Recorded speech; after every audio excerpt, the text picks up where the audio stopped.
नमस्कार मु दीपा आपण मानकु ओम दीपा ओडिया किचन को स्वागत करुच्ची। आज मु आपण मानक सहित बिल्कुल ओडिया स्टाइल रे गाँ भोजी परी माछ घांटर रेसिपी शेयर करुच्ची। प्रायतः आपण समस्त को एही माछ घांटर रेसिपी बहुत पसंद लगी थाए, सेथि पई आज मु पूरा भोजी परी एही रेसिपी बनेबा को चेष्टा करुच्ची, जहा कि आपण को अति सहज लागिवो आउ कम समय रे कम तेल मसला रे एही माछ घांटटी हमर प्रस्तुत करिनबो। देखंतु प्रथमे एठी 300 ग्राम छोट साइज रो चिंगुड़ी को भलो भाबे धोई देइची। एठी मु गोटे कड़ाई गरम कर नेइची, सेथिरे अल्प किछि सोरिष तेल को दे दउची। तेल एबे हमर गरम हे जाइची। एबे धोई की रखिथिबा ही चिंगुड़ी को दे देबा आ सेथिरे गोटे चम्मच लूण को दे देबा आ गोटे चम्मच हळदी को देई एहाकू भलो भाबे भाजी नबा। जेहेतु चिंगुड़ी माछ भाजिला बेले एथिरु पानी बाहर थाए, सेथि पई मु गैस रो फ्लेम को हाई रे रखी भलो भाबे भाजी नउची। चिंगुड़ी को मु एठी भलो भाबे भाजी नेइची। घांट पई देखंतु मु एतिकी परिबा नेइची। एठी 2 रु 3टी आलू को मु एठी लंबा लंबा करी पतला साइज रो काटी नेइची, जेमति की भोजी रे कटा हुए। आ एठी अल्प टिके कखारु आ 2टी सारू आ गोटे गाजर आ 2 रु 3टी बैगण को एमती काटी की पानी रे भिजई नेइची, जहा फल रे बैगण एठी बिल्कुल हमर कळा पड़िबो नै। एठी मो अध गिना हरड़ डाली को नेइची आ फुल गोटे किना बुट डाली को 2 रु 3 घंटा एमती पानी रे भिजई नेइथिली। एबे चलंतु हमर एही रेसिपी स्टार्ट करिबा। देखंतु एठी हमर घांट प्रस्तुत करिया पई मु एठी गोटे प्रेशर कुकर नेइची। आपण माने जदि चाहिबे हांडी रे मध्य बनै परिबे। कुकर एठी गरम हे जाइची। एबे एथिरे किछि रिफाइन तेल को दे दबा। तेल एठी गरम होला परे सेथिरे खंडे दालचीनी आ 2टी तेज पत्र दे दबा आ एठी गोटे चम्मच जीरा को दे दउची। जीरा फुटी गला परे एठी आमे सारू आलू आ गाजर को देकी एहाकू 2 मिनिट कसी नेबा। देखंतु एठी मु प्रथम रु एही सब परिबा को ऐड करी एहाकू 2 मिनिट पई कसी नेइची।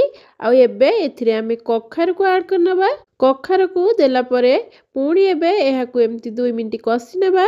देखंतु तेल रे सबु परिबा हमर एठी भलो भाबे कसी हे जाइची। एबे मु एठी गोटे चम्मच हल्दी पाउडर दउची आ कलर पई एठी चिली पाउडर आधा चम्मच दे दउची। एठी मु काश्मीर चिली पाउडर नेइची, जमार भी राग लागिबो नाही। आउ एथिरे 2 चम्मच लूण को देई एहाकू भलो भाबे पुणी एमती कसी नबा। सबु परिबा को एही परी कसीबा द्वारा घांटर टेस्ट पूरा अधिक होई थाए। एठी सबु परिबा आमे भलो भाबे कसी नेइचे। जेकी रखिथिबा एही बुट डाली को दे देबा। आउ एठी देखंतु एठी हरड़ डाली को भलो भाबे धोई की नेइथिली।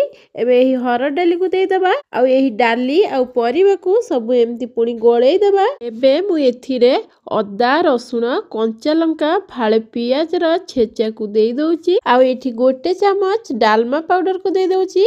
डालमा पाउडर देला परे 5 मिनिट पई एही मसला को भलो भाबे कसी नबा। जेहेतु मु एठी अदा रसुण र छेचा को देइथिली, सेथि पई एही मसला र कंचा स्मेल जिबा पर्यंत मु एहाकू 5 मिनिट एमती कसी नउची। एठी मु 2 ग्लास पानी दे दउची।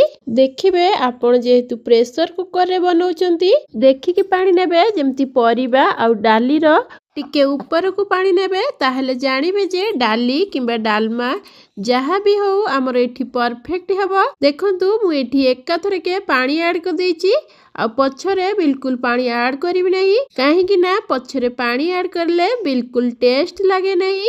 एहाकू कवर करी मु 10 मिनिट फुटिबा को छाडी दउची। 10 मिनिट एठी हे जाइची। एबे चलंतु देखि नबा। देखंतु एठी डाली हमर फुटी आसलानी आ परिबा एमती अधा अधा सब सिझी भी गलानी। एथिरे मु काटी की रखिथिबा बैगण को एबे दे दउची। एठी मो पाखरे रोही माछ पीस आ रोही माछर मुंड थिला आ मु एथिरु सब कंटा को बाहर करि नेइची।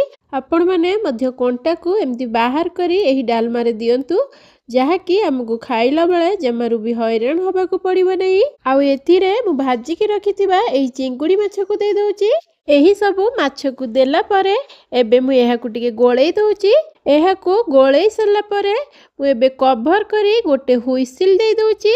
आमर एठी गोटे हुइसिल दे सारची एबे चलंतु आमे चेक करनेबा देखंतु एठी एबे घांटर कलर केते सुंदर लागुची एठी माछ आ परिबा भलो भाबे सिझी जाईची देखंतु मु एठी अधिका कोनोसी मसला यूज करि नै आपण माने देखि कि निश्चय जानि परथिबे एही घांट केमती हेइथिबो एबे मु एहाकु साइड करि देउची आ तड़का लगे पई गोटे कड़ाई गरम करि नेची आ सेतिरे किछि रिफाइन तेल दे दउची आ दुईटी सुखिला लंका को दे दउची लंका एठी भाजी जाइची एबे मु एथिरे पंच फुटण को दे दउची फुटण एठी फुटी गलानी एबे मु काटी के रखिथिबा पियाज को दे दउची पियाज को एबे टिके गोल्डन ब्राउन कलर हेबा पर्यंत टिके फ्राई करनेबा देखंतु पियाज एठी भलो भाबे फ्राई हे जाइची एही छुंको को आमे एबे घांटे रे दे दबा तो मु एठी छुंको को नै कि घांटे रे दे देइची आ एबे एहा को टिके गोळेई दउची आमर एठी घांट प्रस्तुत हो जाइची शेषरे मु टिके धनिया पत्र पकई दउची जीरा लंका गुंड को देई देखंतु एबे एहा को गोळेई दउची